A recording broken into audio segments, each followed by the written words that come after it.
Mu by'obulimi mu disitulikiti y'Empigi awamu ne Gomba batudde bukubirira okulaba butebe bayinza okuyamba abalimi mu bitundu byabwe. Bano nno babasabye okuteekawo ebintu eby'enjawulo era nga balaze nti bagenda kusawo emisomo egitali kimu n'ekigendererwa eky'okubangula abalimi awamu n'abalunzi ku nnima awamu n'ennunda nga eby'omulembe.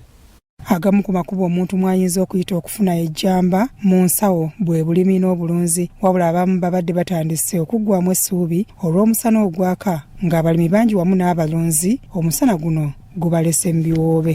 Nze nnyina kulimisa mikono gyange. Anti kati ulisa. Abakozi nabagoba. Mulimisa emikono. Kati nkole ki? Si alina sente zasasula abakozi. Obuzibu buvuddewa. Kuddagala. Wali nali nkola abakozi bwenti. Naye bwe linakka. Awo nziramu ne mbakuyita. Buli mbeera gye tulimu si nnungi n'omundi n'ogumu. Buli kimu kya bbeeyi ky'oba omanya. Eddagala lya bbeeyi. Omusana gwa. Abakugu mu by'obulimi n'obulunzi okuva mu disitulikiti y'Empigi wamu ne Gomba batudde bukubirire okulaba bwe bagenda okuyambamu abalimi n'abalunzi obutafiirwa mu mulimu gwabwe. Olwaleero abalimi bakitegedde nti omulimisa tetukyetaaga gamba nti najja kujjanga wo okusobola okuwa amagezi. Enkola ezo ez'enjawulo essimu weeziri ate n'okuba nno kati enkola eri demand driven. Ebimu ku bisaliddwawo kwe kutegeka emisomo egitali gimu n'ekigendererwa eky'okubabangula ku nnima n'ennunda ey'omulembe. Abalunda embizzi wamu n'ente be basoose okubangulwa era ng'omusomo guno bagujjumbidde.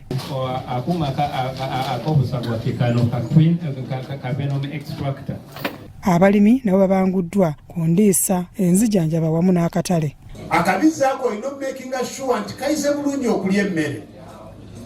Kati kayiga kati okulya emmere. Weetaaga emmere ndowooza ne babebe waka kye tukola. Omusookeza ku muwogo toyinza kumugirira mu mmonde wali. Tugenderere abalimisa bye batugamba otaddemu emiti futi abiri oba asatu oba ana bakugambye simba omuti. Abeetabye mu musomo guno bavuddeyo ne batendereza olw'ebyo bye balabye era bye bayize. Omusomo guno gutwalwa nawo kubanga olaba nga kintu kikulu nnyo ekitegekeddwa ate kitukoze bulungi. World Pokodde n'ekyusa mu ndowooza z'abantu kubanga abasinga obuzinji bazze nga balowooza bazze ku Pokodde kulya bifi. Tusuubira nti omusomo guno ke tugumaliriza nti bamaze okwegatta ate n'akatale bakafunye nti kyangu nnyo kati omulunzi w'embizzi okumanya nti ngenda kulunda ya nnyama ani anaagigula. Omubaka Yusufu Nsibambi wamu n'atwala eby'obulimi n'obutale mu disitulikiti y'Empigi James Patrick Seradda baliko bye boogedde ku mbeera y'ekyeya n'engeri y'okuyambamu abalimi. Naleese ekyuma ekikuba tomato sauce. Buli nnyanya yonna tugenda gigula ku bbeeyi emu gye tugenda okukkiriziganya nayo bw'obanga oli w'amawokota South. Tewali gamba nti ennyaanya yagudde akatale. Lwaki tulina ennyaanya buli muntu asooka ateeka akasente mu nsawo.